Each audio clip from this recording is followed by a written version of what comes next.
This is Lisa Davis with another Feast Day Quick Take that is actually a feast season quick take leading up to Shrove Tuesday. So there is a school of thought out there that celebrating Mardi Gras is not a very Catholic thing to do. There are mumblings and whispers and sometimes sneers that the very word carnival implies sins of the flesh.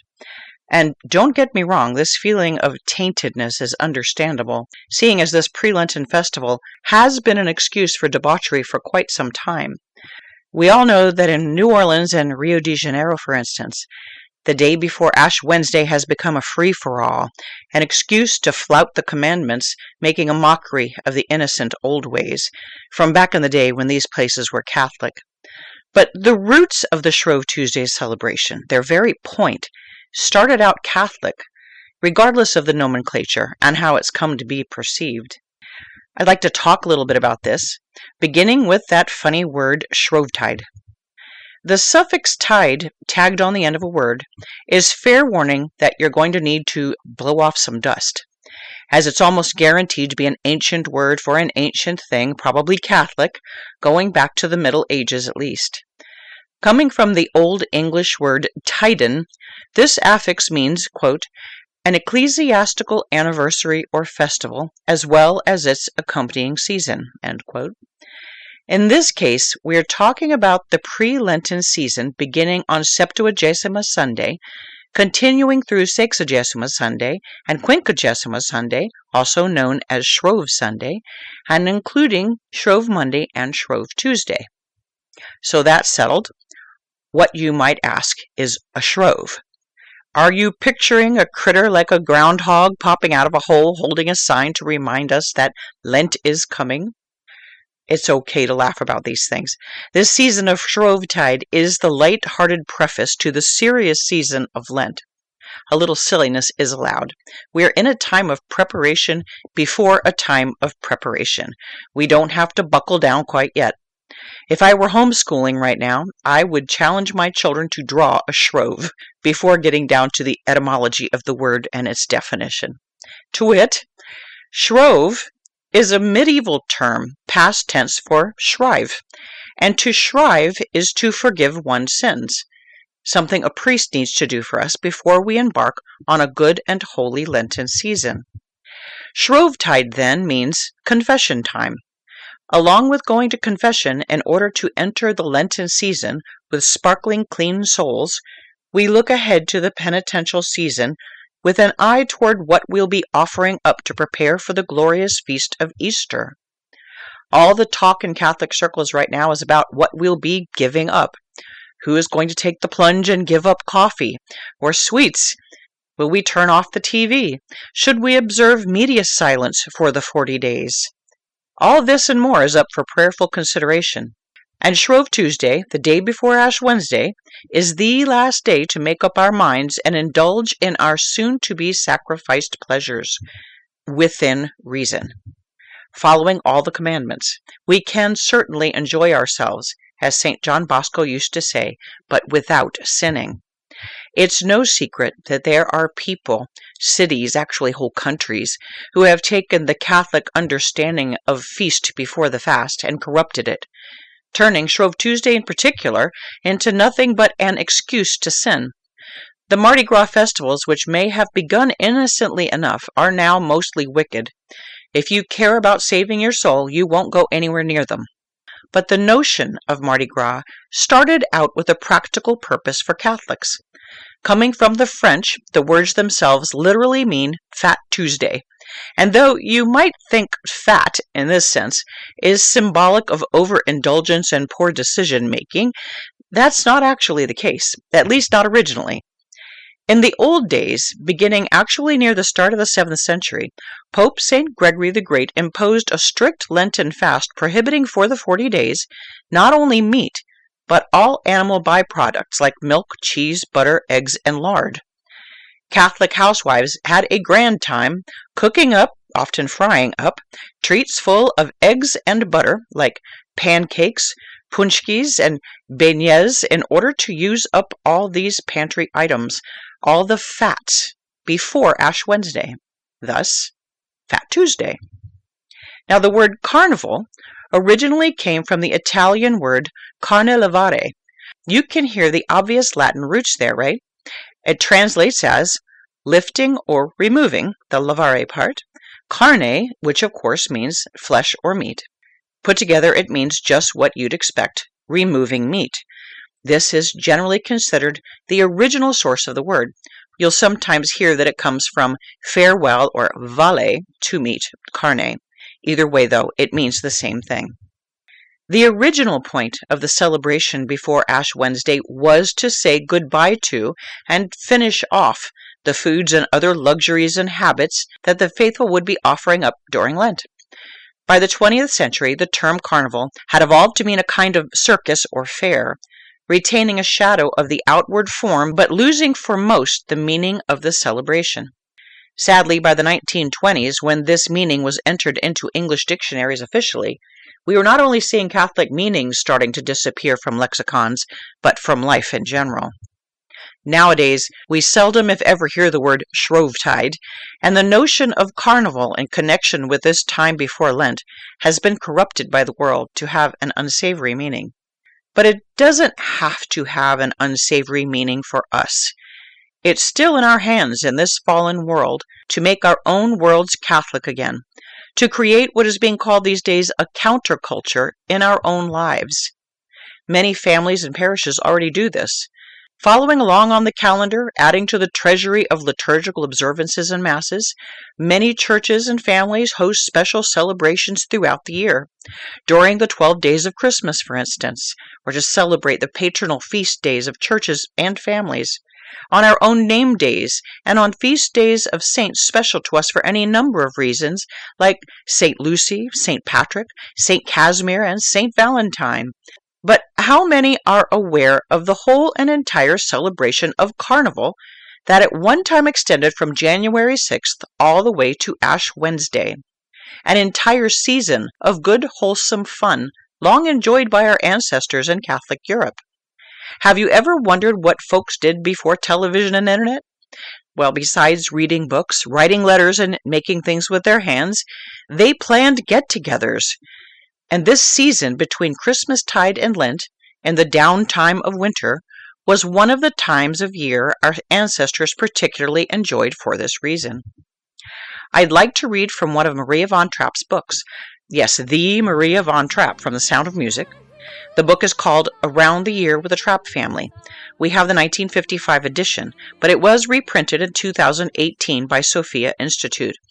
I haven't heard that the text has been tampered with in the new edition, but you can also still find the older versions in thrift books and books and sometimes on eBay.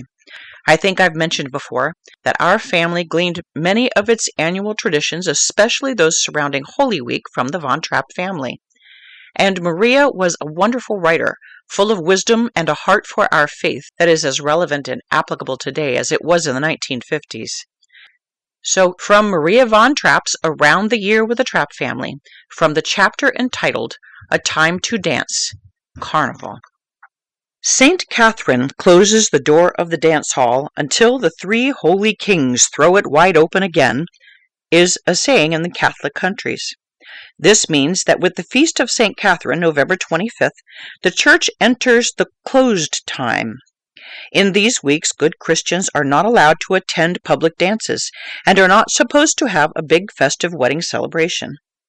There are 2 such closed times, between November 25th and Christmas, and again between Ash Wednesday and Easter Sunday. In former times, the weeks of Advent were called the Little Lent, and the people fasted almost as carefully as they would in the Big Lent, big only because it lasted longer. Fasting during the Little Lent is all but forgotten now, but the character of this closed time is still very much respected in Catholic countries. In order to make up for these 2 periods of abstinence from dancing and merrymaking, there is sandwiched in between a time that is, on the contrary, even dedicated to dancing and feasting of any kind. In Austria, these weeks are called Fasching. In Latin countries, they are known by the name Carnevale. The Latin name is usually translated as meat farewell, or Carnevale. As we know, one main feature of fasting is usually the abstinence from meat. Here in the United States, we have come across the word carnival almost exclusively in connection with the Mardi Gras celebration in New Orleans, so that people have the idea that carnival is celebrated only on the day before Ash Wednesday. This, however, is not so. Carnival is a season extending over several weeks. It is not equally long each year depending on whether Easter falls earlier or later, but it always begins January 6th and ends at midnight before Ash Wednesday. Nobody could stand a Thanksgiving Day dinner every day of the year. There can only be mountains if there are also valleys. It's a pity that the Reformation did away not only with most of the sacraments and all of the sacramentals, but also, unfortunately, with the very breath of the mystical body, that wonderful eternal rhythm of high and low tide that makes up the year of the Church. Times of waiting alternate with times of fulfillment, the lean weeks of Lent with the feasts of Easter and Pentecost, times of mourning with the seasons of rejoicing. Modern man lost track of this. Deep down in the human heart, however, is embedded the craving to celebrate, and in a dumb way, the other craving to abstain, perhaps to atone. In general, these cravings are no longer directed in seasonal channels as they are for Catholics, or even for the Aborigine, who participates in some tribal religious belief. So modern man one day, any day, gets up and says, "Let's celebrate," and without any warrant, he decrees that his town from now on will have a festival on, let's say, August 18th. And as he can dance and eat and drink on any day between January 1st and December 31st, the most he will experience is a good time. But he will never be able to celebrate a feast. It should be our noble right and duty to bring up our children in such a way that they become conscious of high tide and low tide, and that they learn that there is a time to weep and a time to laugh, a time to mourn and a time to dance. The rhythm of nature, as it manifests itself in the four seasons, in day and night, in the individual's heartbeat and breathing, this rhythm we should learn to recognize and to treat with more reverence. Modern man has become used to turning day into night and night into day, according to his whim or pleasure. He has managed to lose contact completely with himself. He has lost the instinct for the right food and drink, stuffing himself with huge quantities of the wrong things and feeding himself sick. But worst of all, and this sounds almost ridiculous, in the process of growing up, he forgot the right kind of breathing. Only babies nowadays know how to breathe. Every voice teacher can prove this sad truth. Again, it is our faithful friend, Holy Mother Church, who leads her children first back to nature in order to make them ready to receive supernatural grace. Gratia supponit naturam. Looked upon in this light, the weeks of Carnival are a most necessary time for the individual as well as for families and communities. This period is set aside for us to let off steam, to have a good time, and for this we need company. Therefore, Carnival is most obviously the season for parties and family get-togethers, to which the married children come home as they do for Thanksgiving Day dinner, with the avowed intention of having that good time together. Children who grew up this way and for whom Carnival has become a cherished tradition will always gladly return once a year for this happy purpose. Carnival is the time to be social, to give and to receive invitations for special parties. It is the time to celebrate as a parish group, perhaps once every week, maybe on Sunday afternoons. Again, from long experience, I must say, all these parties must have someone who plans and shapes them, and, very important, terminates them. It is a requirement for a successful party to know when to stop. Whoever feasts too long gets disillusioned, said an old proverb, and a little less would have been more, is the verdict on many an unsuccessful social event. Therefore, one person or a small committee, small mind you, should make the plans, where to meet and when, for how long, what to eat and drink, and what the topic of the evening will be. There seems to be something in human nature that makes us want to dress up once in a great while, to pretend to be somebody else, and this is true not only of children. As our family is so large, we were always self-sustaining when it came to celebrating feasts. The most hilarious evenings were those when we all came in fancy dress. It helps greatly if there is a theme to the evening, such as Whom I Would Like to Be, or International Evening, or a get-together of our great-grandchildren in the year 2000. Oh, nota bene, how funny is that, you guys? Or circus, when everyone comes as an active member, human or animal, of a traveling circus. Or it goes on and on. There is no end to good ideas. The main thing is that everyone should take over a role and play it the whole evening, within the general frame of the theme. And there is a deeper meaning in all this too, because everyone would like to be somebody else once in a while. Now, it would not be carnival without dancing. Mankind has danced since before the time of King David, and always will, for it seems to be an irreplaceable means of expression. In the United States, there is a marked revival of interest in genuine old folk dances. Although America is spoken of as a new country, everything American once came from an old country. It would be most interesting and rewarding if every family would search earnestly for the folk dances of its own people, its ancestors. Much research has been done recently, and many good books. Many records are now available. Let us think of the wonderful entertainment at a parish party if people were asked to contribute a folk dance from the country where their family came from, of course in national costume. And this should not be taken lightly. I see no other way to protect our young people from the frequent pernicious influence of modern ballroom dancing. Another nota bene, today is so much worse. There is no use in just talking against it. Something better has to be substituted. On other evenings, we might have fun at home by learning to play new games.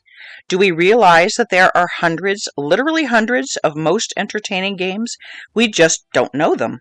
By inquiring among friends and by looking up books, we should be able to add a few good ones to our repertoire every year during the weeks of carnival. This is an indispensable store to draw from when there are parties to be arranged for family or other feasts during the rest of the year. Let us put these weeks of carnival to use and learn to dance together, play together, and sing together. Yes, sing together, but not the superficial, mediocre hits of the jukebox, short-lived like The Fly. Let us rather make it our business to find tunes among the good old folk songs, so that we have something to contribute when we meet the others on Sunday afternoons. Spent like this, the weeks of carnival seem to fly. Every day the family is eagerly looking forward to the evening's program, whether it be singing or folk dancing or playing games or masquerading. One more feature of carnival time is the food and drink, the specialties of the season. To understand the special character of carnival pastry, why it is always fried in deep fat, why it is full of eggs and milk and meat, we have to go back to the beginning, when Lent was really the time of fast and abstinence, when it was forbidden not only to eat meat, but also milk and cream, and everything made thereof, such as butter and cheese. These last days before Ash Wednesday are the climax of carnival. In the Catholic countries, where Lent afterwards would be taken seriously, work was stopped. People made merry practically day and night. In South America, it still seems to be this way, according to stories we have heard about Rio. The last day of carnival is Mardi Gras, or Faschingdienstag, or Fat Tuesday. This should be a big celebration, if possible, of the whole parish together, or a circle of friends, and everything which one did during the previous weeks should be done just one more time. Once more this dance, once more this song, once more this game, until 12 o'clock sharp. When the clock strikes 12 in the middle of the dance, according to the good old tradition, one should stop, and the whole group should kneel down and say one Our Father together, and then rising up say, I wish you a blessed season of Lent, and go home. It has to be experienced to be fully believed, but there is a great blessing on such a carnival time shared in a family. To have spent a good carnival will finally prove to the greater honor and glory of God in enabling us to spend a good Lent. End quote. And this is the end of the chapter, and the good counsel of Maria von Trapp. Some things to consider, if not this year, perhaps to plan for next year. God bless, and best wishes for a happy, joyful Shrove week, leading to a fruitful and holy Lent. This is Lisa, signing off.